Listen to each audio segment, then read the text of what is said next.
Sebelum kita mulai, gue pengen lo fokus sama suara gue aja. Sekarang, lihat sekitar lo dan pilih satu benda yang berwarna merah.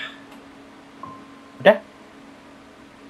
Nah, sekarang lo sekali lagi nih, ngelihat di sekitar lo dan pilih satu benda berwarna biru. Udah? Ingat baik-baik dua benda ini, karena gue akan coba menebak bahwa ternyata benda berwarna merah letaknya lebih dekat dengan diri lo ketimbang yang berwarna biru. Kok bisa? Yaps, jelas. Pikiran lo baru aja gue hack. Ini tapi kalau lo bener ya. Kalau gagal ya mohon maaf. Sekarang gue tanya, kalau ada pemerintah atau lembaga tertentu yang ternyata memiliki kemampuan untuk memanipulasi pikiran orang-orang, lo percaya atau enggak?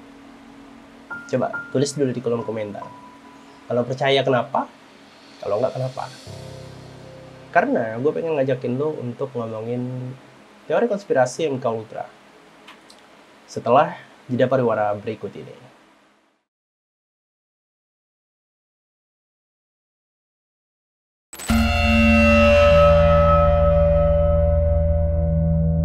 Halo semuanya, lagi sama gue Lira di Jam Sepi.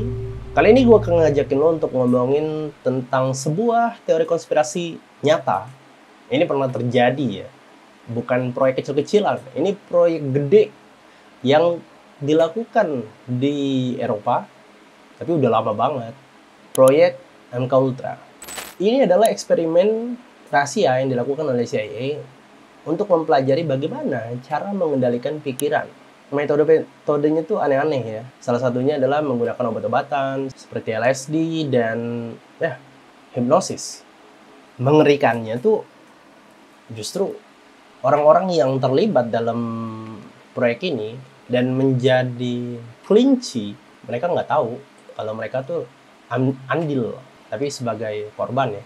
MK Ultra adalah program rahasia yang diluncurkan oleh CIA pada tahun 1950-an hingga awal 1970-an dengan tujuan mengembangkan teknik pengendalian pikiran yang digunakan untuk tujuan militer atau spionase. Eksperimen ini tuh dilakuin di banyak tempat. Ya namanya juga coba-coba ya. Jadi di rumah sakit, di sekolahan, macam-macam. Ya, imbasnya itu tadi. Jadi orang-orang tuh banyak jadi kelinci percobaan cuma-cuma. Yang pasti, ya lo bukan salah satunya. MK Ultra didirikan dengan tujuan utama untuk mengembangkan senjata psikologis selama Perang Dingin. CIA khawatir bahwa negara-negara lain sudah memiliki teknologi pengendalian pikiran. Jadi dengki ini jahat ya. Untuk mengimbangi ancaman ini, CIA itu mendanai penelitian yang melibatkan penggunaan LSD, terapi kejut, hipnosis, teknik psikologis lain lah. Untuk melihat bagaimana pikiran seseorang bisa dikendalikan. Dan program ini didukung langsung oleh pemerintah Amerika Serikat. Dan pastinya beberapa pejabat bahkan percaya bahwa teknologi pengendalian pikiran akan menjadi kunci kemenangan dalam perang. Mestinya dia belajarnya di Indonesia ya.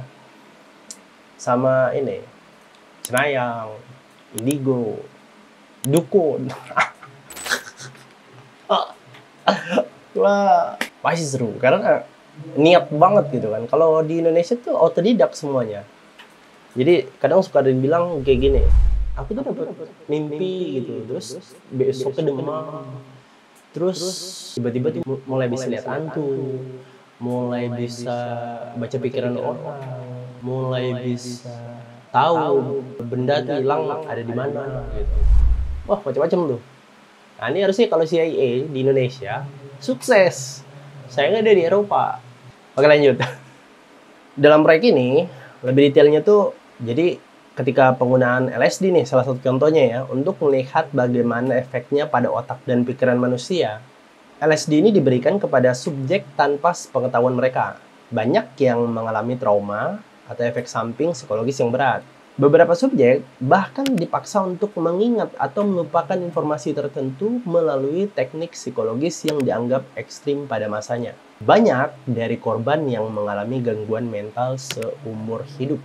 Pada tahun 1975, skandal MK Ultra ini akhirnya terbongkar ketika laporan dari investigasi Kurtz Committee mengungkapkan program rahasia ini kepada publik. Nah, laporan ini tuh membuat publik menuntut transparansi dan pertanggungjawaban dari CIA. Gue tuh bingung aja. CIA disuruh transparansi. Lagi yang bukan rahasia aja, informasinya masih suka dimanipulasi, apalagi yang rahasia gitu. Apalagi kan katanya dokumen-dokumen penelitiannya itu dihancurkan secara paksa. Jadi kan katanya tahun 1973 proyek ini tuh diberhentikan. Tapi ada segelintir kelompok yang berani bersaksi bahwa kegiatan proyek ini tuh masih berlanjut sampai sekarang. Meskipun proyek ini namanya diubah. Ada yang percaya juga bahwa metodenya masih sama tapi dengan cara yang lebih modern. Kalau sederhananya kayak gue lakuin tadi di awal. Tapi kita nggak tahu di tingkat apa CIA bisa melakukan ini. Dan mungkin, ini persepsi gue aja ya. Lu ngerasa nggak sih kalau setiap ada fenomena tertentu gitu di western sana, itu salah satunya The Simpsons. Selalu nyocok-nyocokin gitu, cocokologi gitu. Dan ini tuh jadinya terpisah, jadi ada dua keyakinan gitu. Yang percaya bahwa, wah ini ada 10 spill nih dari komik yang satu ini gitu. Tapi ada juga yang bilang, enggak lah, masa sih?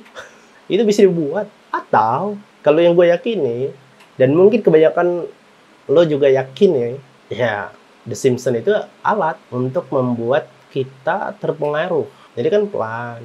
1, 2 mungkin lewat dari keyakinan gitu. Tapi kalau udah 10, 20 gitu, 30 cocok nih gitu. Apa jangan-jangan ini tuh kayak metode secara halus menumbuhkan keyakinan kepada warga mereka lah. Setidaknya warga mereka. Oke, kita terlalu jauh. Sekarang kita balik lagi ke MK Ultra. Ya, sampai hari ini tuh masih banyak orang yang yakin kalau mungkin metodenya aja yang berbeda, tapi proyeknya masih sama. Pengendalian pikiran. Ya, terbukti kayak yang kita ngobrolin tadi. Lah, balik lagi. Jadi menurut kalian gimana? Apakah pengendalian pikiran semacam ini tuh benar-benar ada dalam skala yang mega, yang besar? Atau hanya, ya, seru-seruan aja buat teori konspirasi? Atau mungkin ada yang berharap teori ini berhasil, seperti ini ya, astral projection, gitu kan? Komen deh di bawah. Kira-kira ini nyata, bagus untuk terjadi atau gimana? Dari gue segitu aja. Salam MK Ultra, keep smart dan jangan lupa bahagia. Bye bye.